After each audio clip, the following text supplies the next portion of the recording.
స్త్రీ పురుషులు మరణించి తిరిగి లేచిన తర్వాత వారు దేవుని పట్టణమైన ఆ పరలోకం వెళ్ళిన తర్వాత వారు స్త్రీ పురుషులుగా ఉంటారా? అక్కడ మళ్ళీ వారికి వివాహం జరిగిద్దా? అసలు యేసు ప్రభు ఈ భూమి మీద వివాహం ఎందుకు చేసుకోలేదు? ఆయన వివాహం చేసుకుంటే ఈ సృష్టికి అర్థం ఉండదు. కొంతమంది అజ్ఞానులు ఏమంటారంటే యేసు ప్రభుకి వివాహం జరిగిందని కొంతమంది అయితే యేసు ప్రభుకి ఎవరు కూడా పిల్లనివ్వరన్నారు, అందుకనే చేసుకోలేదు అని రకరకాలుగా చెప్పుకుంటున్నారు. ఈ వీడియోలో మనం స్త్రీ పురుషుల గురించి, వారు పరలోకం వెళ్ళిన తర్వాత స్త్రీ పురుషులుగా ఉంటారో మళ్ళీ వారు వివాహం చేసుకుంటారో, యేసు ప్రభు ఈ భూమి మీద ఎందుకు వివాహం చేసుకోలేదో మీకు పూర్తిగా వివరిస్తాను. యేసు ప్రభు వారిని కొంతమంది ఇలా ప్రశ్నిస్తారు. మార్కు సువార్త 12:20లో 7 సహోదరులుండేరి. మొదటివాడు ఒక స్త్రీని పెళ్లి చేసుకుని సంతానము లేక చనిపోయాను గనుక రెండోవాడు ఆమెను పెండ్లు చేసుకుని వాడును సంతానము లేక చనిపోయాను, అట్టువలనే మూడోవాడును చనిపోయాను. ఎట్లా 7 సంతానము లేకయే చనిపోయేరి. అందరి వెనుక ఆ స్త్రీ చనిపోయాను. పునరుద్ధానమందు వారిలో ఎవరికి ఆమె భార్యగా ఉండును? ఆమె 7 భార్య ఆయను కదా అని అడిగిరి. అందుకు యేసు, మీరు లేఖనములు గాని దేవుని శక్తిని గాని ఎరుగుక పోవటం వలనే పొరబడుచున్నారు. వారు మృతుల్లో నుండి లేచినప్పుడు పెండ్లి చేసుకొనరు, పెండ్లికి ఇవ్వబడరు గాని పరలోకమందున్న దూతల వలె నుందురు. బైబిల్ దేవుని ప్రవచనం ఏం చెప్తుందంటే, స్త్రీ పురుషులు పరలోకం వెళ్ళిన తర్వాత అక్కడ స్త్రీ పురుషులు ఉండరు, దేవుని రూపమున దేవుని కుమారులై ఉంటారు. రోమియోలకు 7:2 భర్త గల స్త్రీ భర్త బ్రతికినంత వరకే ధర్మక్షేత్రం వలన అతనికి బంధురాలు గాని భర్త చనిపోయిన ఎడల భర్త విషయమై ధర్మక్షేత్రము నుండి ఆమె విడుదల పొందును.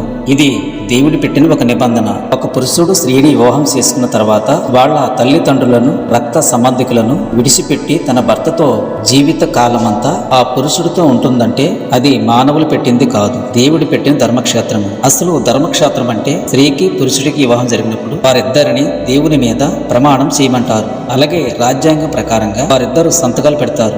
ఇది దేవుడు పెట్టిన ధర్మక్షేత్రం. ఈ ధర్మక్షేత్రము దేవుడు ఆదిలోనే నిర్ణయించాడు. ఆదికాండం 3:16లో ఆయన స్త్రీతో, నీ ప్రయాసమును నీ గర్భవేదనను నేను మిక్కిలి హెచ్చించెదను, వేదనతో పిల్లల్ని కందువు, నీ భర్త ఎడల నీకు వంశం కలుగును, అతడు నేను ఏలునని చెప్పాను.